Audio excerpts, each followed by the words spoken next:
Hello friends, मैं से doctor विकास विजय और आप देख रहे हैं हमारा चैनल अकाउंट्स गुरु। और आज ये वीडियो है बहुत ही एक्सेप्शनल है, अमेजिंग है और टिल द एंड देखिए, ये बताएगा कि क्या फर्क होता है एक एवरेज प्लस स्टूडेंट यानी टॉपर में और एक ऑर्डिनरी स्टूडेंट में। यानी हम हमेशा सुनते हैं ऑर्डिनरी और एक्स्ट्रा ऑर्डिनरी, और what is the difference between ordinary and extra ordinary? The only word is extra. तो वो एक्स्ट्रा टॉपर्स में क्या खास बात होती है, वो क्या करते हैं जो एक साधारण बच्चा नहीं करता, और जो मेरी वर्कशॉप का सबसे मेन फॉर्मूला है, मेन टेक्निक है जो मैं डिस्कस करता हूँ, लेफ्योम। और मजाक में मैं कहता हूँ कि अगर ये टेक्निक यूएस में या कहीं बाहर किसी सिंगापुर में डेवलप होती तो उस पर्सन के आगे लॉर्ड वर्ड लग जाता। तो मैं मजाक में कहता हूँ आज के बाद आप कह सकते हैं कि ये जो लेफ्योम टेक्निक है ये लॉर्ड विकास ने क्रिएट की है। और वो लेफ्योम टेक्निक क्या कहती है? एल से लर्न, एफ से फ्रॉम योर ओन मिस्टेक, यानी learn from your own mistakes. मैं हमेशा कहता हूं कि mistakes when happen they are quite embarrassing, but when you have a collection of mistake it becomes experience. तो मैं पूछना चाहूंगा आप में से कितने ऐसे बच्चे हैं जिन्होंने बचपन में right from class first, second, third, fourth, fifth तक सुधार कार्य किया था? यानी जब आपको नोटबुक मिलती थी या टेस्ट कॉपी मिलती थी चेक होके, तो आपकी मम्मी या आपकी जहां भी आप जिनसे हेल्प लेते थे वो कहते थे बेटा ये करेक्शंस करके जानी है। यानी उस पेपर के लास्ट पेज के बाद आपने सारी करेक्शंस को देखना है, करना है, और फिर टीचर नोट भी करती थी क्या आपने वो मिस्टेक को ठीक किया है या नहीं किया। फाइन।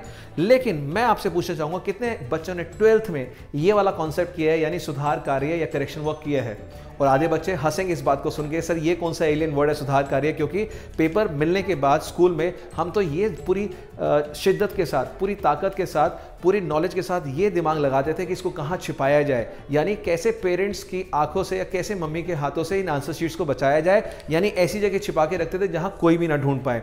मिस्टेक को ठीक करना तो बहुत दूर की बात है। लेकिन आज मैं आपको प्रैक्टिकली दिखाने वाला हूं, उन स्टूडेंट से मिलवाने वाला हूं और उनकी आंसर शीट और उनकी मिस्टेक्स को, जिन लोगों ने ये पूरे साल इस टेक्निक को अपनाया है, किया है। यानी जब जब हमने उनको आंसर शीट दिया, जब जब हमने पेपर्स लिए, उन्होंने अपनी मिस्टेक्स को मेंशन किया, पेन डाउन किया और इसको एक जगह इकट्ठा करके रखा बोर्ड एग्जाम तक के लिए। यानी दे ऑलरेडी नो कि पेपर 1 में जो उनकी मिस्टेक्स हुई थी, फंडामेंटल में कहाँ मिस्टेक हुई, रिटायरमेंट में कहाँ मिस्टेक हुई, कैश फ्लो में कहाँ मिस्टेक हुई, वगैरह वगैरह। यानी पूरे साल जो जो आंसर शीट्स मिलती रही, उन्होंने इस लेफ्योम टेक्निक को अपनाया और उसके बाद उन्होंने रिकॉर्ड्स मेंटेन किए। दूसरा, कुछ ऐसे भी स्टूडेंट्स रहे जिनको हमने बताया कि पूरे साल आपने क्या करना है, जो भी इंपॉर्टेंट कॉन्सेप्ट्स है, जो आपको लगता था टफ है, या जो पूरे साल करते हुए जिन पॉइंट्स पे आप अटके थे या समय नहीं आया था, उसकी एक अलग से डायरी मेंटेन कर लीजिए। और उस डायरी के अंदर क्या करेंगे? कॉन्सेप्ट रिकॉर्ड्स, यानी जितने भी कॉन्सेप्चुअल क्लैरिटी है, कॉन्सेप्चुअल जो आपको प्रॉब्लम्स आई थी, उसका एक अलग से रिकॉर्ड मेंटेन कर लीजिए। तो एक ऐसा भी हम आपसे शेयर करेंगे, वो डायरी कॉन्सेप्ट डायरी उसका नाम है, कि जहां पर वेरियस पूरे सिलेबस के अंदर जो जो इंपॉर्टेंट फ्रीक्वेंटली आस्क्ड कॉन्सेप्ट्स है वो एक जगह लिखे गए, या जो भी जितना उन्होंने प्रैक्टिस किया क्वेश्चंस को या पेपर्स को, जिन जिन क्वेश्चन में उनको लगा कि ये एवरेज से अच्छे क्वेश्चन है और जो यूएसपी रहे पर्टिकुलर क्वेश्चंस के, उन्होंने पूरा क्वेश्चन नहीं पेन डाउन किया, बट हर पर्टिकुलर क्वेश्चन का जो यूएसपी था वो एक जगह पेन डाउन किया, और फिर वो बोर्ड से पहले सिर्फ उन पॉइंट्स को पढ़ के जाएंगे और डेफिनेटली उनका टाइम जो है कम लगेगा। यानी बाकी बच्चे इतना रिवीजन कर रहे होंगे, वो सिर्फ इतना रिवाइज करके बेहतर ढंग से कर पाएंगे, और वो बच्चे अभी भी स्कूल्स के अंदर बहुत अच्छा कर रहे हैं। तो चलते हैं उन बच्चों के पास और देखते हैं कैसे उन्होंने टेक्निक को अपनाया, किस तरह से उन्होंने अपनी मिस्टेक्स को, आंसर शीट्स को पेन डाउन किया और एक जगह पे लिखा चैप्टर वाइज, ताकि अब वो उन मिस्टेक्स को ठीक करके बोर्ड के अंदर बहुत अच्छा करने वाले हैं। तो चलते हैं, मिलते हैं उन स्टूडेंट्स के साथ जिन लोगों ने इस लेफ्योम टेक्निक को और जो कॉन्सेप्ट शीट्स हैं, कॉन्सेप्ट रिकॉर्ड्स हैं, कॉन्सेप्ट डायरी है, उसको मेंटेन किया है। तो चलते हैं, उनसे मिलते हैं। फाइन।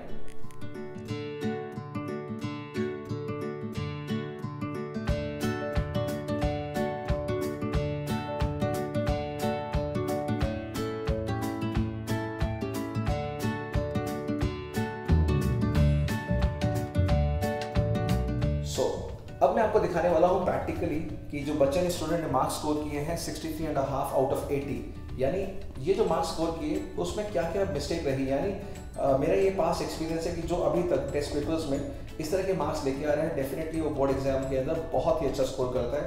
बट येस, अभी ये जो मिस्टेक की है, इन्होंने क्या लर्न किया, मैं रिक्वेस्ट करूंगा इनसे वो एक्सप्लेन करेंगे स्टूडेंट की क्या क्या मिस्टेक रही इस पेपर में और क्या क्या उनकी लर्निंग रही। Yes.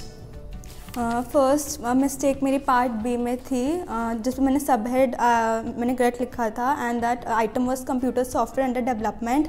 I have written capital work in progress, and the correct answer should be intangible asset under development. So because of that I lost 1 mark. Part B is correct, and next is shares में मैंने गड़बड़ कर दिए. The question had asked the maximum discount on which the shares can be reissued, and I had written the minimum amount at which it can be reissued. This is another mistake. And then there was a question, 8 mark का question of capital adjustment, admission की capital adjustment, in which मैं confuse हो गई थी retirement and admission की third capital adjustment where partners capital is given, जिसमें मुझे मतलब partner का total firm की निकालनी थी capital, but मैंने adjusted partners capital को मैंने तीनों को ऐड करके फिर उसको न्यू रेशियो में डाल दिया, जो रिटायरमेंट की थर्ड कैपिटल एडजस्टमेंट है. और क्वेश्चन था एडमिशन का, तो जिसकी वजह से लॉस्ट मार्क और इसकी वजह से मेरा बैलेंस शीट भी गलत हो गया. यानी इसमें आपको जो न्यू पार्टनर्स का कैपिटल है उसका जो प्रॉफिट शेयर है उसके बेस पे रिवर्स करके पूरी फर्म का कैपिटल निकालना था. फाइन. और उसको न्यू रेशियो में करना था. और आपने इसमें रिटायरमेंट में लगा दिया. वो वाला केस जहाँ पर हम ए और सी मिलके बी को पे करते हैं, वहाँ पे तीनों को हम एडजस्टेड बैलेंस को ऐड करते हैं, तो वो गलती नहीं. डेफिनेटली ये कॉमन मिस्टेक है, बहुत बच्चे करते हैं. इसमें क्या मिस्टेक है? यस सर, फंडामेंटल का क्वेश्चन है. इसमें this question asked, the question में था profits of the year prior to interest on capital but after charging Ramesh salary amounted to 45,000. तो मुझे जो मेरा गिवन प्रॉफिट था 57,000 में से जो प्रॉफिट मुझे क्वेश्चन में दिया था कि आफ्टर चार्जिंग रमेश सैलरी, वो 45,000 माइनस करके फिर मुझे रमेश की सैलरी निकालनी थी, तो वो मैंने छोड़ दिया because of which I lost marks. Again, this is a technical point and we definitely expect this thing in board exam.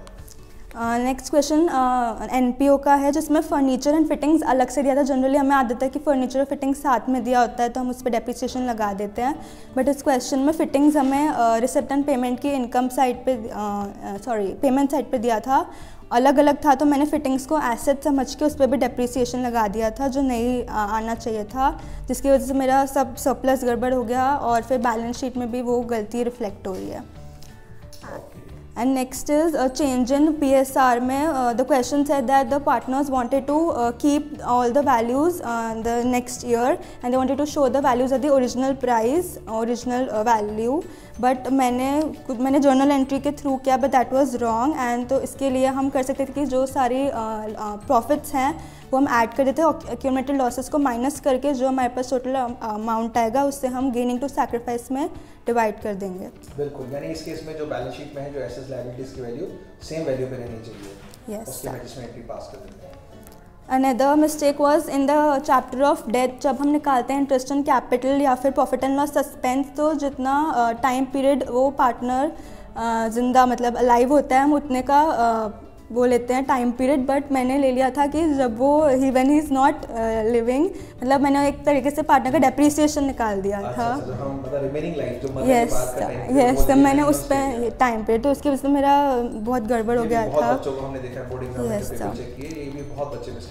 And when goodwill is return of, तो उसका अमाउंट जो है वो डेबिट साइड पे आता है of the partners capital account and I credited it to the partners capital account. Okay, यानी ये गुडविल डेबिट पे जाएगा. Yes sir. Next was one of this mistake I committed was in the uses of securities premium reserve.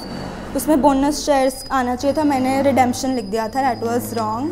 Okay, so theory में आपको पता लगता है. Yes, and at that time I did not know employee what is employee stock option plan, तो मैंने उस time rights issue लिख दिया था. And the question was just a minute. The question was that Anurag Limited decided to issue a number of shares and it gave directors and employees right to buy 10,000 of above shares. So I thought it's right issue because it gave employee the right to issue shares above the original price, but it was employee stock option plan.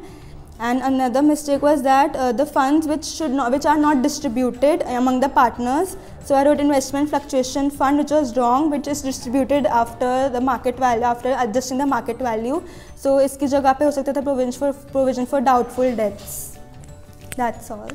Yeah, great, wonderful. और भी कोई ऐसी mistake है जो आपको लग रहा है कि स्पेसिफिक थी और याद करने के एक mistake in the question, the partners capital was given in the asset side of the balance sheet, but मैंने नोटिस नहीं किया और मैंने उसके बाद भी because that is the amount that the firm has to take from the partner, but मैंने उसके बाद भी उस पार्टनर को मैंने इंटरेस्ट ऑन कैपिटल दे दिया जो गलत था. And बहुत ये भी एक बड़ी अच्छी है क्वेरी जो डाउट है. Another question was that which is the activity in the cash flow statement which always remains an investing activity. So I wrote rent received thing, but I did it wrong. I had to mention type of company. इसकी जगह पे हम लिख सकते थे the purchase of fixed asset and investing for every type of because activity. rent received for real estate would be operating. Yeah. So इसलिए ये वाला आंसर रॉन्ग था. But हाँ, purchase of fixed asset जो है for business use is always investing. Good. So I hope ये mistakes आपको समझ आ गया होगा कि कैसे आपने करना है अपनी आंसर शीट्स के साथ. और जितनी भी आंसर शीट आपको टीचर्स ने दी है इसी तरह से आप सबको एनालाइज कीजिए, मिस्टेक्स को एक जगह लिखिए और लर्न फ्रॉम ए मिस्टेक की, ताकि ये मिस्टेक बोर्ड एग्जाम में ना हो. कुछ मिस्टेक क्लैरिकल होंगी, कुछ मिस्टेक कॉन्सेप्चुअल होंगी, तो उनकी लिस्ट बनाई कि कौन सी मेरी क्लैरिकल थी, कैलकुलेशन मिस्टेक, और कौन सी कॉन्सेप्चुअल है. और जो कॉन्सेप्चुअल मिस्टेक है उसके लिए आपको सॉल्व इलस्ट्रेशंस और 2-3 अनसॉल्व क्वेश्चन करने पड़ेंगे और डेफिनेटली जल्दी ही आपको कॉन्फिडेंस आ जाएगा. सो आई होप ये वीडियो अच्छा लगा होगा. और इस वीडियो को जैसे हमने बताया कॉन्सेप्ट था हमारा वर्ड लेफ्योर टेक्निक, यानी learn from your own mistake. So I hope ये आपको अच्छी लगी होगी. और इस मिस्टेक को अवॉइड करने के लिए सिर्फ एक ही गुरु मंत्र है, वो क्या है? प्रैक्टिस प्रैक्टिस और प्रैक्टिस.